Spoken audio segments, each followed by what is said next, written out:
More medications, less health. Something's broken. Traditional medicine manages symptoms, but true healing addresses root cause. I'm Josh Rimini, pharmacist turned healer. At Beyond the Pills, we merge ancient wisdom with modern-day science to inspire you through stories of transformation, practical trainings, and holistic healing. Join me and other practitioners as we guide you towards vibrant health, body, mind, and spirit, and move beyond symptom management into true healing. Hello, everyone. Welcome to this episode of Beyond the Pills. I am Josh Rimini, pharmacist turned healer, and today we have a new acquaintance of mine, Dr. Jennie Byrne. How are you doing today? Good, thank you. Awesome. Well, I'm going to read your beautiful bio here so we can get down into the nitty-gritty of all this fun stuff. But Dr. Jennie Byrne, she's an advisor for healthcare innovators. She leverages her extensive clinical, entrepreneurial, and leadership expert experience to help shape the future of healthcare. She currently advises places like PsychNow, NewCo, at Healthcare Foundry, Wovenly, 3 companies that are transforming the delivery and quality of mental health care through technology, data, and collaboration. She's the co-founder of Belong Health, a made-for-purpose healthcare company that serves vulnerable populations through health plan partnerships and ACO Reach.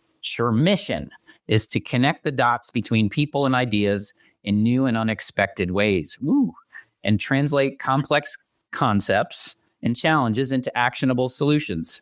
She's a dual MD and PhD in neuroscience and board certified as a psychiatrist, which gives a very unique perspective on the biological and psychological aspects of human behavior and health. We've got lots to talk about, neuroscience, all the things we're doing. So welcome, Dr. Jennie. How you doing? I'm great. I'm so excited to be here with you, Josh. Thanks for having me. Yeah, I just love reading the bios up front because it's so beautiful, to hear what people are doing in this new phase of what I call is this renaissance of healing, moving our healthcare to healing. So tell people a little bit of your background, a little bit about what's going on with you, and we'll get into your origin story and how this all transformed. Because I firmly believe that 100% of healing and well care providers always have their own story first, because nobody goes to school for this. We just sort of find it in our journey, right? But tell everyone a little bit about you and what you're going on with. Yeah, so my backstory, I guess, my growing up story, I grew up in central Pennsylvania in a pretty poor, small town. I was not poor, but I was kind of surrounded by poverty, and always was the curious one that wanted, I remember a really random thing. Somehow I was able to get the New York Times delivered to my high school for me for free. I figured out some crazy loophole to get this newspaper delivered to me in my high school, my music department, where I spent most of my time. And I was just that kind of kid. I was just very curious. I'd figure these little ways to connect things that other people hadn't. And I did not know I wanted to be a doctor when I grew up at all. I was a music major when I went to college, actually. Switched directions, became a French major because I wanted to live overseas, and then came back. And it wasn't until late in college I landed in a brain and behavior class. And I just fell in love with everything brain and behavior. And so pretty much my whole career has circled around human brain and behavior. That's taken me into getting a neuroscience PhD in selective attention, where I worked actually with rats. I was one of those people that did basic science with rats. Then I went back to medical school, and I was I love neurology. I love psychiatry. I love neurosurgery. But psychiatry seemed at that time to be the most interesting space because, as you know, you can heal through words. And that was surprising to me as a very biological scientific person. So I was well, let's try this out. So that's how I ended up being trained as an MD, PhD psychiatrist. But at my heart, my temperament is very pragmatic and very entrepreneurial. And I didn't know that about myself until after this whole giant 9-year training period of MD, PhD. So, I always worked. Like I had jobs since I was 13. I was always kind of like a money hustler to get money so I could take travel. That was my thing. My parents didn't really like travel. So if I wanted to travel, I had to earn it all myself. So anyways, back to that space, and really being an entrepreneur in healthcare leads you into all sorts of interesting spaces if you say yes to things that other people don't say yes to. So I've gotten opportunities to build, grow, and sell my own practice. I've worked at the state level for Medicaid here in North Carolina, where I live now. I've had a national healthcare executive job where I ran, the whole country of a very complicated healthcare delivery organization that was called CareMore. But I really love early stage companies, and I really love the companies that are looking to pivot. Because if you catch people at that moment when they're ready to make the change, you can really come up with some very innovative but high quality solutions. And that's what I do now. So most of my time is kind of behind the scenes. Like I'm not the CEO, but I'm the one that's helping the CEO as a way to think about it. And then I do still see patients. I love seeing patients. I have a small practice that I don't advertise. So some of my time is with patients. And then in my quote unquote spare time, when I get passionate about something, sometimes I'll say yes to a passion project. So I've written 2 books. The most recent came out last year. It was called Moral Injury, Healing the Healers, which is how you and I finally got connected. Oh, I love the synchronicities, like, cause I'm in North Carolina too. I didn't know, like I'm in Charlotte. And I love the entrepreneurial, like, the story is so entrepreneurial, like saying yes to things that normally people, like I always just say, don't be better, be different. I'm a pharmacist that gets people off medicine, right? It's like That's the right. entrepreneurial journey of owning a pharmacy. And and then it's moving through these spaces. And I love the connectivity, because part of what I love to do too is to help other community pharmacists, not the chain stuff, but like the community pharmacists. People don't realize there's 20,000 of us in this country, and we have a lot of impact in our patients. But moving it from that sick care model into this well care model and getting unnecessary medications off, right? And we could probably talk for 3 hours just on psychiatry and medications and how we can move people through the neuroscience side of it. Like you said, through thought, through words, we did a riff on NLP the other day. Like there's just so many things we can do that's not chemically oriented. And I love teaching pharmacists nationwide how to do that. So talk to us a little bit about, like, let's dive in a little bit on neuroscience, like, because this is a big part of your background, and a lot of what I've learned over the last probably 2.5 years of my own personal journey with neuroscience and plant medicines and all the stuff about the science of mindfulness and meditation and how we can actually nurture the body to heal. So I want to get from your perspective, because that's kind of what sparked you, right? Your spark was getting in a room in college, talking about neuroscience, talking about how we can actually move people through a well care or a healing model in this space. So talk to us a little bit about your experience in this. Because I don't think a lot of people really understand, because they always think it's like the pill. I just say the pill for the ill. It's like, I have depression, take the pill. And then it's like, no, we got to talk about neuroscience. We got to talk about how thoughts affect our physical body and how energy affects the thoughts.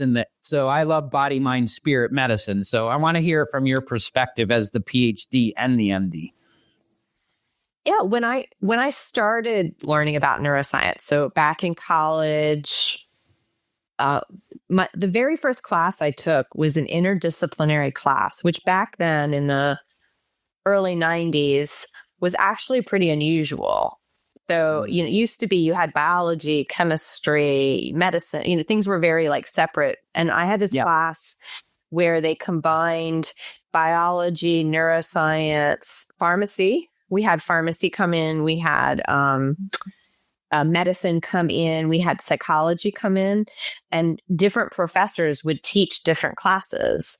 And again, back then, now it's not like so unusual, but back then that was pretty unusual.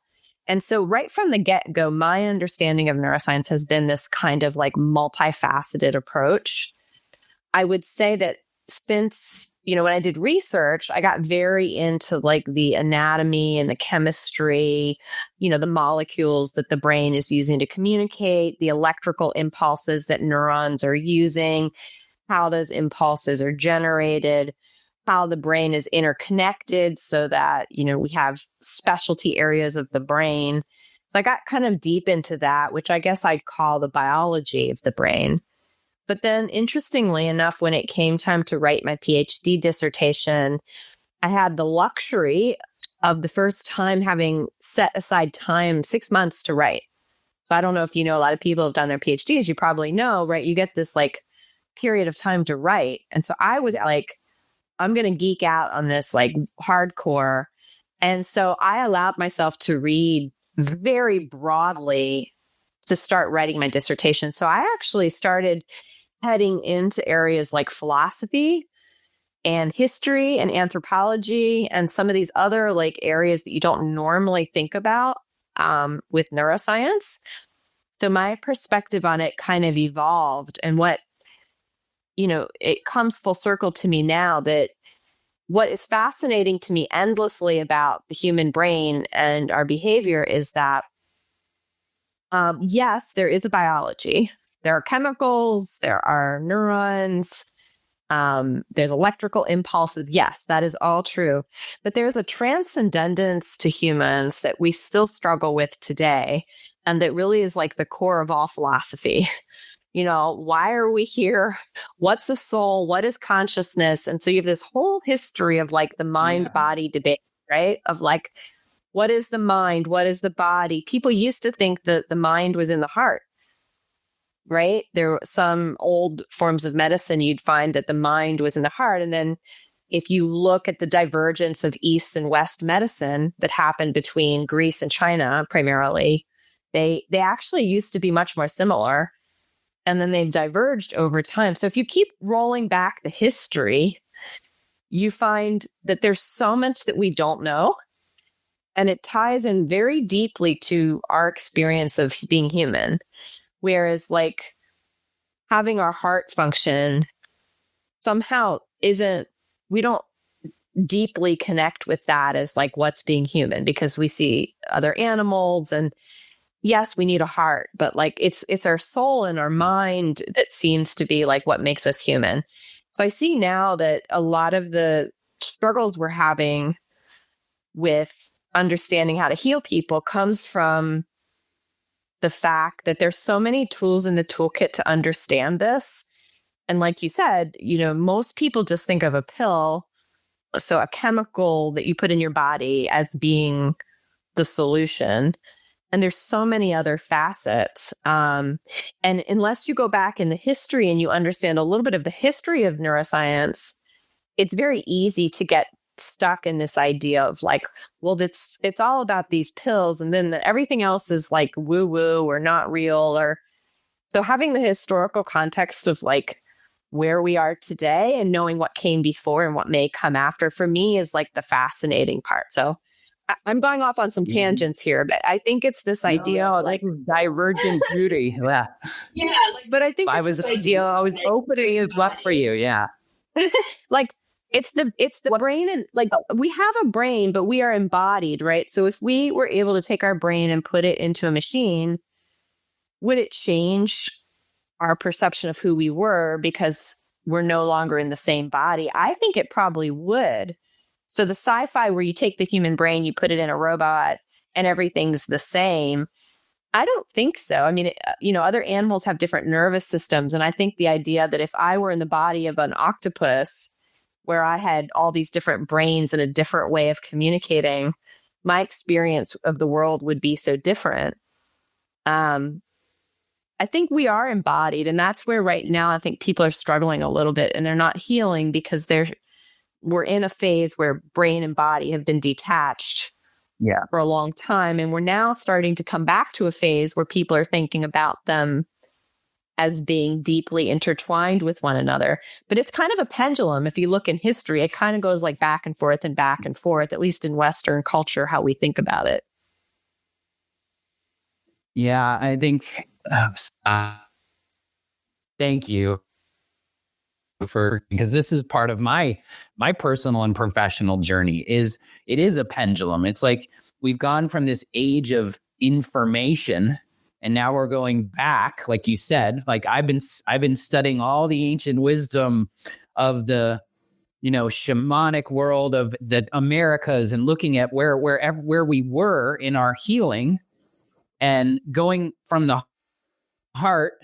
And then we went all the way to the other side of information, and we're getting all of that. And we went chemical, and now it's sort of swinging itself back into this space. And what I believe is we use what we have in technology and all of the information that we've created. It's not like we're throwing it out, but what's happening, what I sense, and I want to get your feel for this too, is it's almost like we're going back to understand that there's more, and we'd forgotten about it.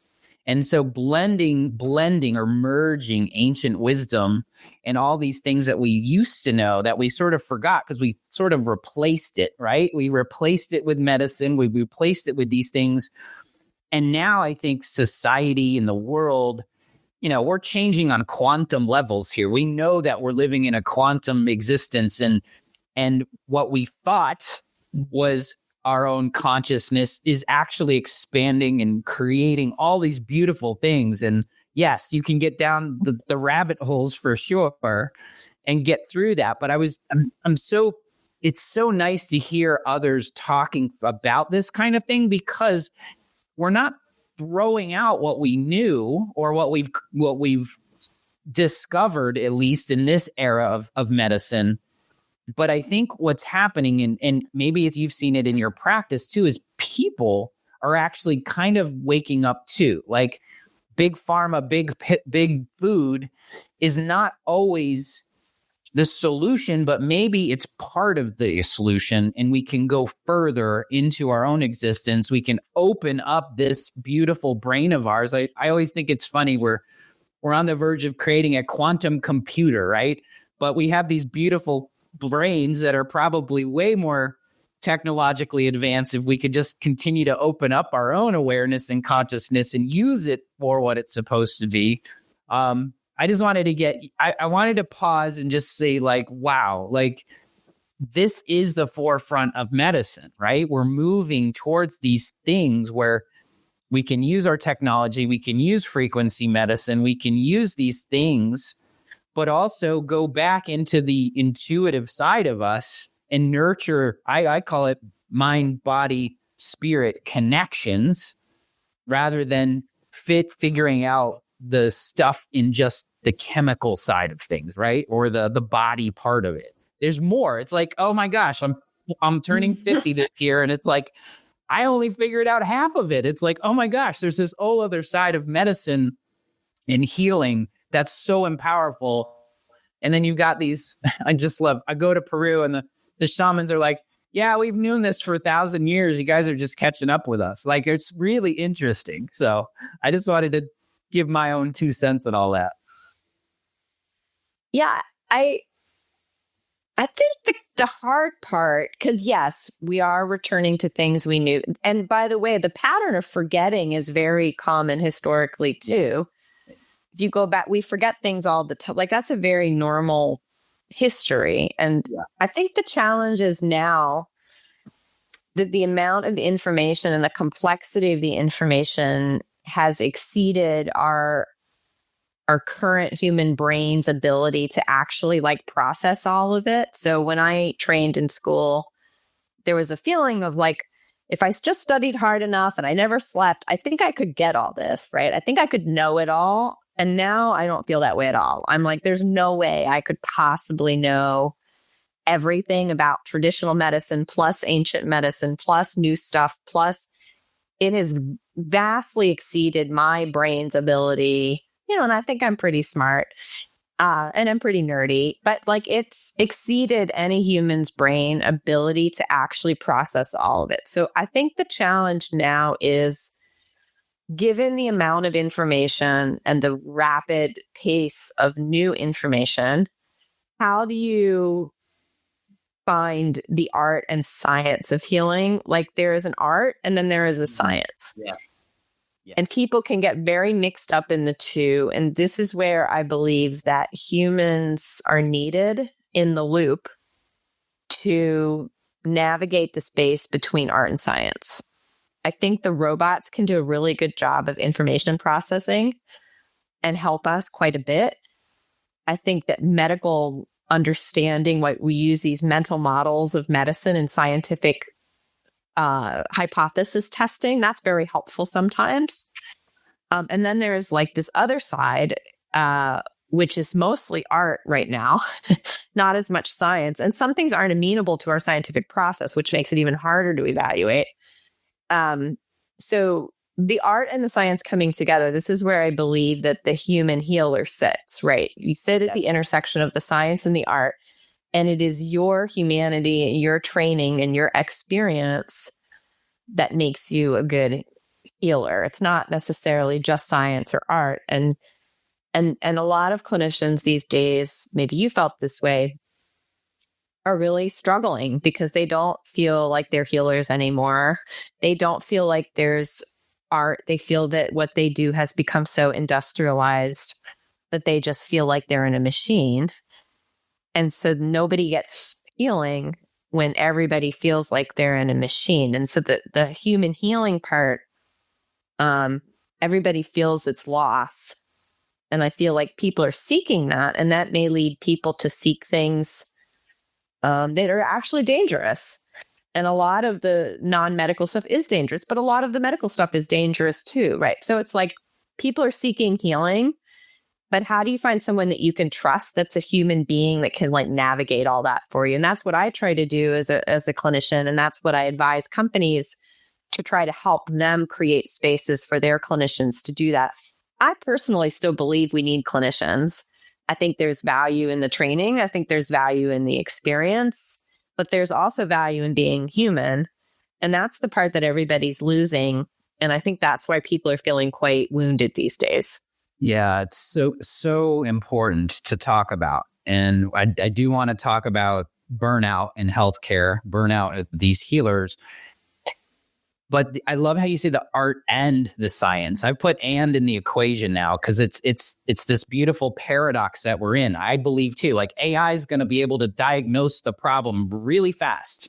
However, it's not the substitute, right? We're using AI as a tool to get us there faster so we can use our human experience. And I love how you're blending consciousness and awareness, or expanding our consciousness as it relates to not just the human evolution, but also in healthcare, because the human component isn't just our awareness. It's literally the energetic component. This is where I've gone full circle through and learning energy medicine through different mediums, because there's this human component of being in a, and we know it, but the science is there, right? We know that there's energy is information, and information is frequency and resonance. And we know that these things can actually heal.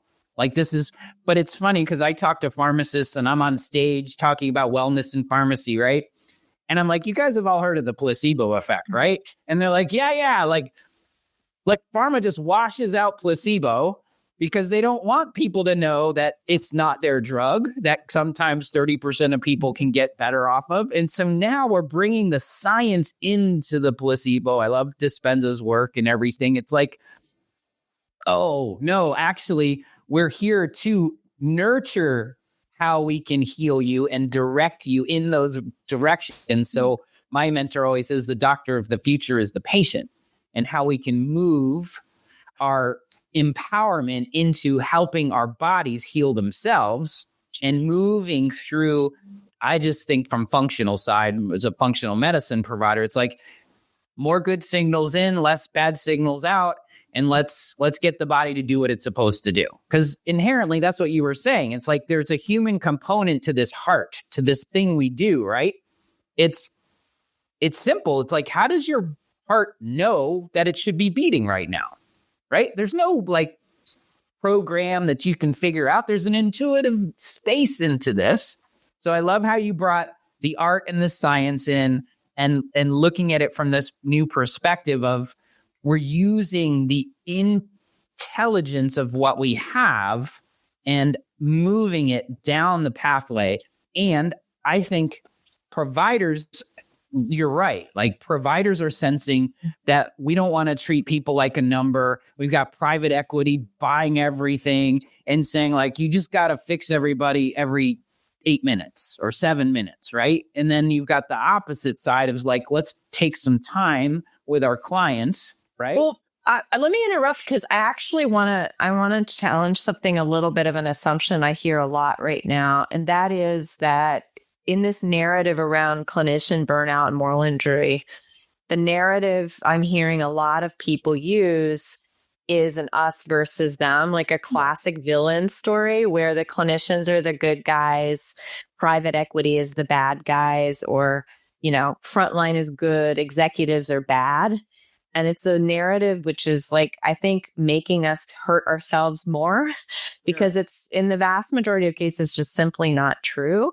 An executive in healthcare actually makes much less money than they would being an executive of something else. So private, yeah. It's now not to say that there aren't greedy executives and they make too much money or whatever. Like, I'm not arguing that. But what I'm saying is at their core, everybody's going into healthcare for a reason. And typically that reason is not primarily money. So doctors are not primarily interested in money. Now, yes, they are interested in making money, but that is not their primary motivator. These are smart people. They could go into finance and make 100 times more money. Even healthcare executives could go make more money somewhere else. It's really hard to be a healthcare executive. So I think I want to push on the narrative for anybody listening. My point of view, I've sat in these seats, by the way. I've been an executive. I've been a frontline clinician. I go into people's homes and deliver care. I've been in the streets of New York City in homeless shelters. Like, I've done it all. And I can tell you that most people have the same mission that they want to help people be healthier. So the narrative around us versus them, I think, is actually quite destructive in making things worse. So I like to reframe it and think about, okay, why is private equity buying my local hospital? Like, let's keep going down the whys until we get to the core reason that this is happening. And then we can understand the core problem, right? There's, and I could go on a whole tangent about that. But every time that you're like, well, why is this thing happening? I don't understand. Keep chasing it and keep getting to the core of like, what is happening? And you kind of get answers that are unexpected. And so I also think the one around time and the amount of time we spend with patients is a proxy for something else. I think the reason we talk about time is because we're in a time scarcity culture, especially in America, but even worldwide. I don't have time. I'm busy. Well, how was your weekend? Oh, I was so busy. How are you right now? I'm busy, right? Like, we're in this cult of busyness, which is what I wrote my first book about.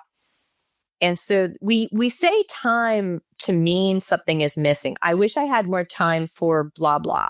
I wish I had more time with my patient. I wish I had more time to do this or that. I think we use time as a proxy of how we want to feel. I want to see my patient. I want to feel good. I want to feel like I helped them. I want them to feel good.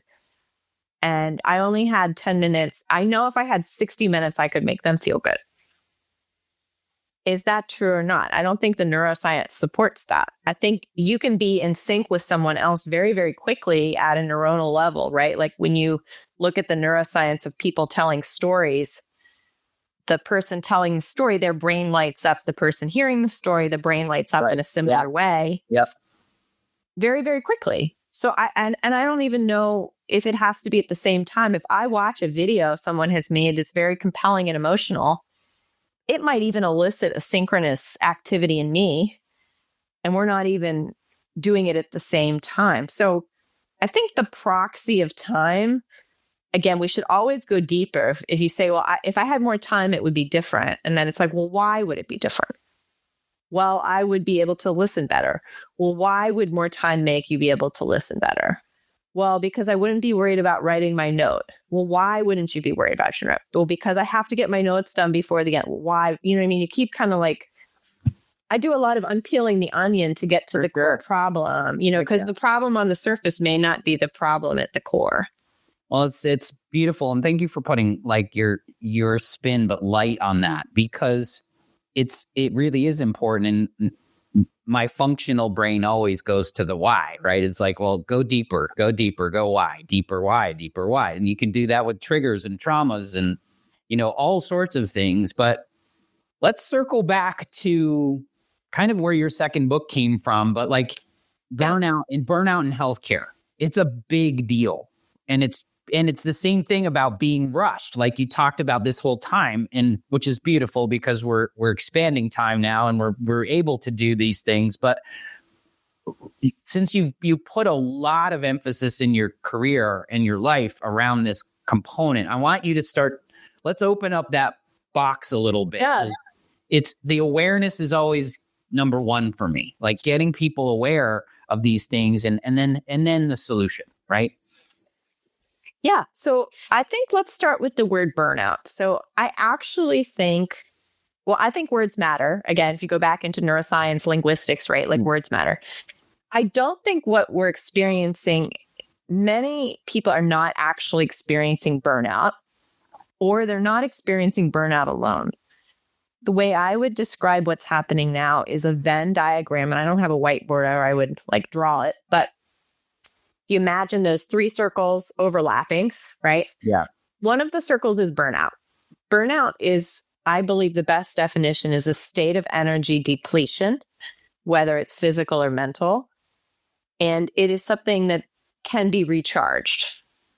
If you'll notice, burnout is an industrial word.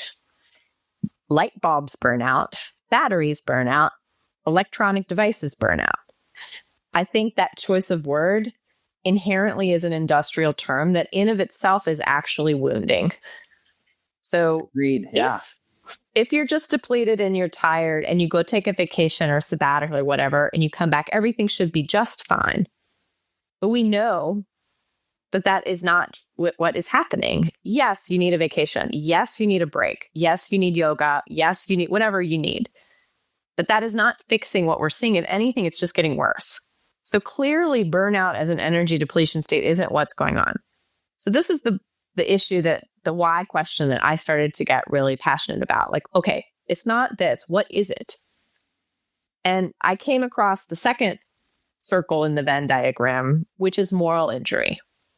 And moral injury, you've probably seen a little tiny bit coming out now about moral injury in healthcare. The best literature comes from the military, where they were also trying to figure out, we have soldiers coming back or soldiers deployed and they don't have PTSD. It's something else, but they're not doing well. I don't know what's wrong with them. And so they did work and they talk a lot about moral injury. So the definition I use comes from the military. It has three parts. Moral injury is when you do something, witness something, participate in something, or helpless to stop something that goes against a core value. That could be personal value, professional value, religious value, spiritual value, whatever it is. 2, it is either ordered or condoned by somebody superior to you. And 3, the stakes are high. Mm. And I like to think about this in 2 different ways. One is that this is kind of a wound on your soul, right? And then the other way I like to think about it, if you want to be more medical, is like a pressure wound. Like you can stage it. There's stages of moral injury. The first lightest stage where the skin is just a little red and you have a bruise, that's maybe like burnout, right? Like sometimes a burnout looks like that. You let it rest. You know, it's fine. It heals. You just need a little rest. The second is when you break the skin, right? Now, well, it might heal on its own, but you need to make sure it stays clean and dry. And maybe you need a Band-Aid. Maybe you need some Neosporin. You know, it needs a little environmental support or it's not going to heal. the next stage of the injury is when it starts to go down into the tissue and it's like infected and it's not doing well. The environment, you really have to support it through wound packing, or you have to take some pretty proactive environmental changes to let your body heal. And then the fourth is when it's all the way down, like you can see the bone. And that's when people come to me as a psychiatrist. Those are people who are thinking to kill themselves. Those are people who are lashing out at people around them. That's when it's really bad. So I like that mental model of what moral injury is. And then the third Venn diagram part is trauma. And I believe for many people in healthcare, COVID was the trauma that never got healed. So when you have burnout, moral injury, and COVID, right in the middle, that's where people are really suffering. And so when you're a clinician and or a pharmacist, or you know you feel bad, you don't necessarily know why you feel so bad. You may not have words to put on it. And if you just call it all burnout, I think in some ways it's even further demoralizing because it implies that, oh, go take a vacation, you should be fine. Or, oh, we'll just get a new pharmacist. Josh got tired and left. Well, we'll just go hire a new one. Or Jennie looks like she needs a long vacation, so let's send her on some leave time. It's not getting at the core problem, right? And so that's how, like, the shift in my book I talk about, and I interviewed 30 plus clinicians, actually some of whom were pharmacists, who I found to be some of the most wounded are pharmacists. But a variety of clinicians and people who aren't clinicians for the book. And it was this record, everybody said the same thing, literally almost to a T, which is, I feel like a cog in a machine and I don't want to feel that way. Now that hits home, right? From a lot of perspectives. Bam. Like that's a mic drop, right? That's because if you are a clinician listening, right, and that resonates with you, then let's look deeper into that. I love the Venn diagram. I even wrote one on my notepad here because I'm obviously going to go jump straight into the book because it is like the trifecta. It's the beautiful trilogy of what's really going on here. And I also believe, I didn't really think about it from that perspective, but there's some inherent high vibrational truth to this, which is huge because when you can see it, you can't unsee it, right? And that's right. And then you can go out and do it because you're right. Burnout is like, oh, just take a vacation, come back, you're fine. Or just leave and then get another technician, get another clinician. It'll just be fine. But it's a symptom management. It's just like medications, right? They just block most of the symptoms. They don't get to the root cause. And if you're looking at all three of these in as one, then you can start really thinking about the real, like what I call like the real solution. When you wake up every day and you know what you're going to do and you have purpose and like it's moving in that direction. So that was awesome. I think I got bonus time today. So thank you. But yeah, so I think how do we solve this? Yeah, so great. I'm so glad you asked because that's what I was going to say. So yeah, I mean, so I'm painting the picture that there is something deeply wrong inside of us as humans, like injuries to our soul. That's like a heavy concept, right? But the good news is the healing of moral injury actually costs less time and money than all the things people are doing right now to try to like fix it without getting to the core problem. So what they do is they'll ask like the docs, oh, what do you need to make your life better? Oh, and the docs just look around like, because everything is awful. They're like, that fax machine doesn't work. That assistant, I need another assistant. I need this. Right. Because they're not asking the core problem. The outer so then problem. People, they're like, okay, I'm going to buy 100 more fax machines, or I'm going to get a new assistant, or we're going to. And so these operational wheels start spinning, well-intentioned, because they're trying to do what they think will help, but you're wasting your time. And the first thing that you need to do is put words on it and talk about it. And that actually is free, but it's very uncomfortable for some people. And there's this idea, well, if we don't talk about it, it doesn't exist. And talking about it and telling stories, your own story, other people's stories, and making people feel like they're not alone and they have words to put on it and they have peers around them who experience the same things, who are there to support them. That is the first step of healing. It's not going to fix everything. There's a lot of systemic change that needs to happen. And that's what I do in my advisory work. I really try to fix on the systemic part of it. But at the individual level, just telling your story is the first step. And it's not in the book because it happened after I published the book. I had people I interviewed come back to me and email me and say, gosh, Jennie, like I told you that story. I never told anyone that story. And you know what? I have to tell you, I feel better. I feel healed a little bit just telling you that story. Right. And then I published the book, and because people were saying that, I put some of my own really painful stuff in there. So Josh, when you read it, you're going to read a lot of my flaws and things that were very wounding to me. And I challenged myself like, okay, Jennie, walk the walk, put it in there. And you know what? I'm going to put it in chapter number 1. And that way everyone's going to see this horrible story that happened to me. And that has been healing to me. Yeah. That was so scary and so profoundly healing. And since I wrote the book, I've had people send me messages saying, that story in chapter 1, that happened to me too. I have never told anybody. And I'm so glad to hear that happen to you, because I thought I was the only one. I've had mentors of mine, people I've looked up to for years, decades, came back to me and said, that happened to me. People I don't even know have told me, oh my God, that happened to me.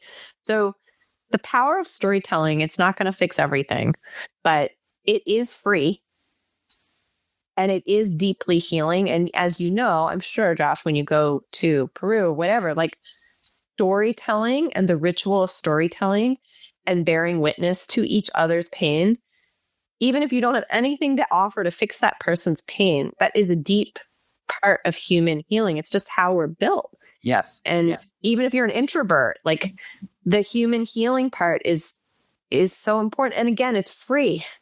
It is absolutely free to tell stories.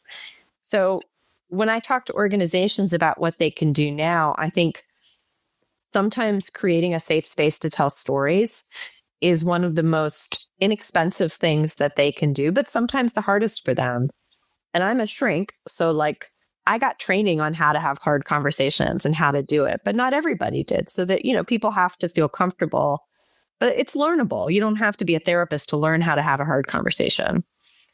I love it because you're talking really, and I loved everything. Like we've been learning through story forever, right? It's like the first thing we did was get a fire and talk about our stories and the sense of community. And, there's neuroscience, like you talked about it. It's like we learn through story. This is a lot of how I teach now is through experience, right? Not through the science. And I used to be the professor who talks about the thing and gets to the mechanism of action. And that's where we think we need to get all that information. But having that impactful story and I love it, put words on it and talk about it. Like how simple, it's not easy, but it's simple. And wellness made simple is something I've just continue to talk about is what are the things we can do that are low cost, no cost, and have such high value. And I also, this is part of the power of group healing, right? Group peer-led, group-based wellness programs have higher degrees of efficacy than the one-on-one with the clinician because they're speaking through story, right? In the Cleveland Clinic, they did the studies, like I understand, but I love that you brought so much attention to something simplistic and beneficial that doesn't have to cost the healthcare system billions of dollars. And we start to get to that root. Like you said, it's not the solution, but it's the start of it, right? So amazing. That's beautiful. Yeah, another thing for the audience to take away is another way to start healing is if you can identify the fact that our culture is a time and money scarcity culture and that we're being marketed to that way. Our politics are hitting us that way. And that's designed to get you to behave in a certain way. But you don't have to participate in that. You can choose not to participate in time scarcity. So another baby step I suggest people to try as a little experiment is when people ask how you're doing, or you ask them, listen to how many times people say they're so busy. Then the next thing is try not to say that yourself for a week. When somebody asks you how you are doing, you can say, my life is full. I had many activities I did yesterday. You can say whatever you want, but don't say you're busy. I challenge you to try that for a week and see what reaction you get from the other person and how much peer pressure is on you to say you're busy. We do not have to participate in that. Once you are out of the time and scarcity cognitive set, and you can flip into a generous cognitive set, the possibilities of ways for you to heal will blossom immediately, right? There's so many different ways that you can heal.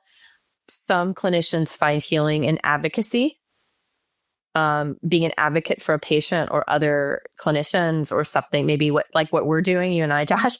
I find healing in doing this. Some people find healing through the arts. People who are introverts maybe and don't want to be in groups, maybe they connect through the humanities and through the arts, which I find is very deeply humanistic activities. Maybe healing through motion, through getting the mind and the body more connected. There's so many options. I can't tell you what's right for you because we're all a little different. But the first step is to get out of that scarcity mindset, because as long as you're in the scarcity mindset, everything is going to seem too hard, too much time, too much money. I can't do it. Everyone around me is telling me I can't do it. It's everything's bad. My life is terrible.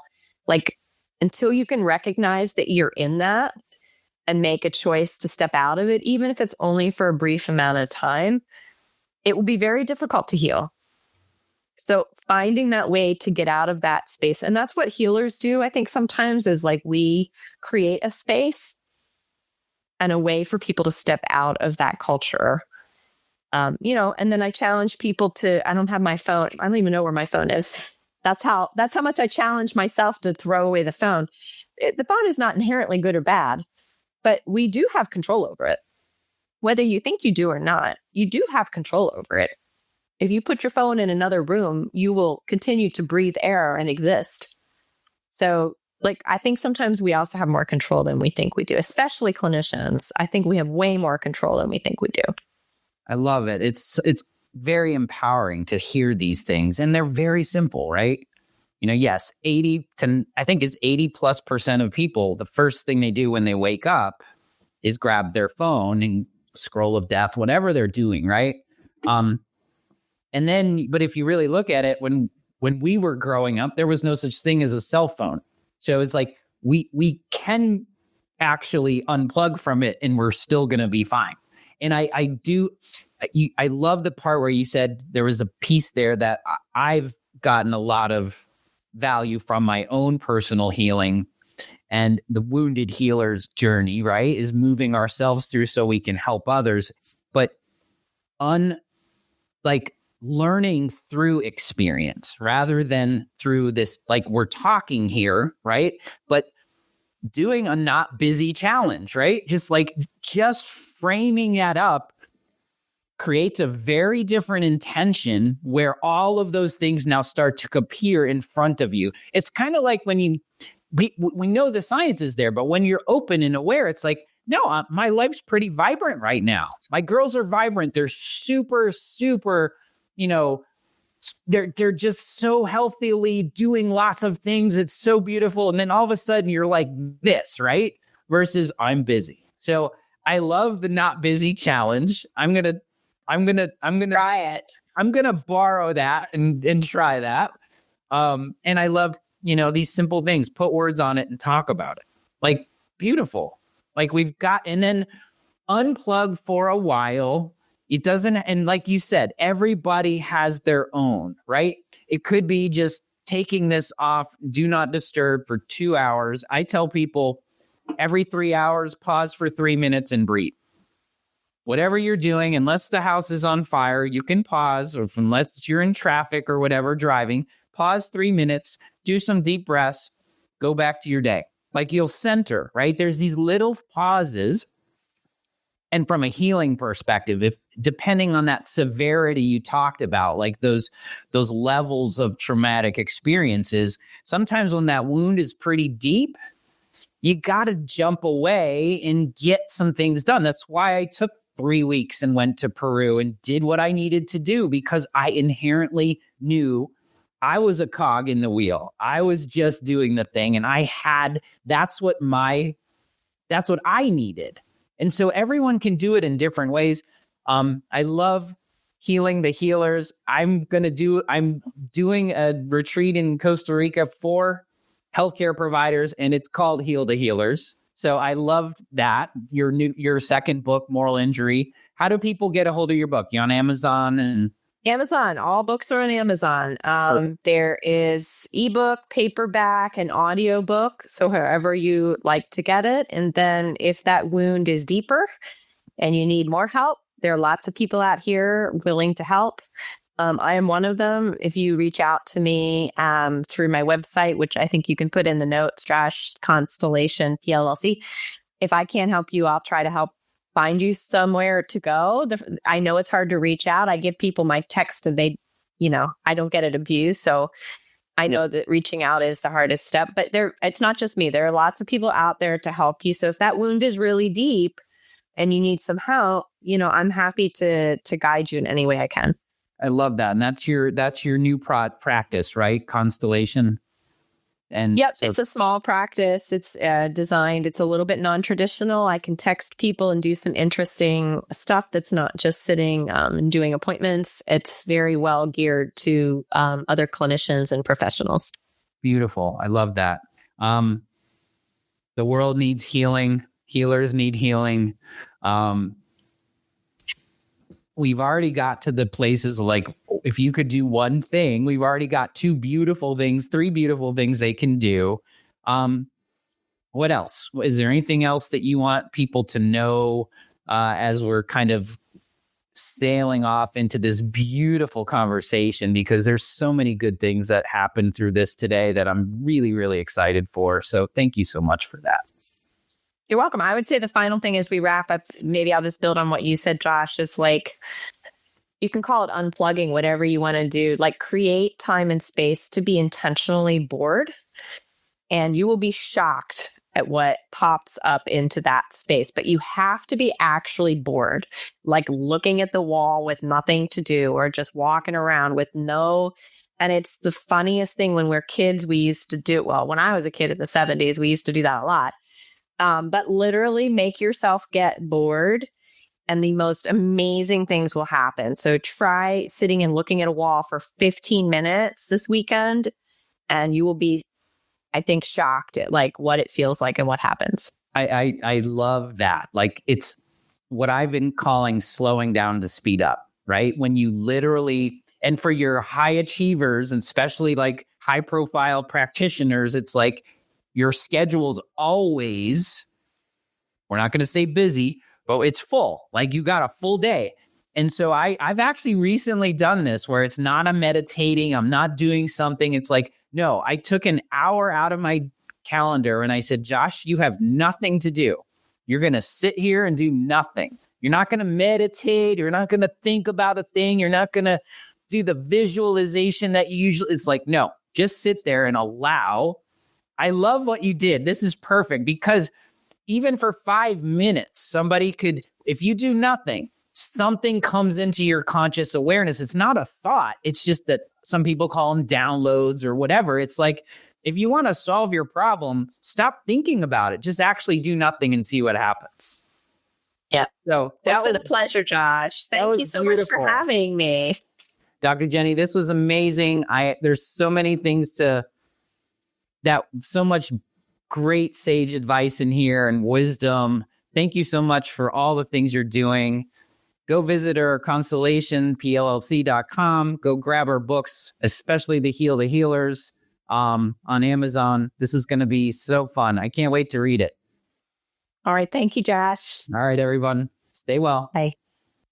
Thanks for joining me today on Beyond the Pills. If our mission to deprescribe 10 million unnecessary medications resonates with you, share this episode, subscribe, and leave a review. Whether you're a practitioner or someone ready to reclaim your health, visit rx2wellness.com for free resources to begin your journey. Together, let's go beyond the pills and co-create a world of vibrant health and true healing.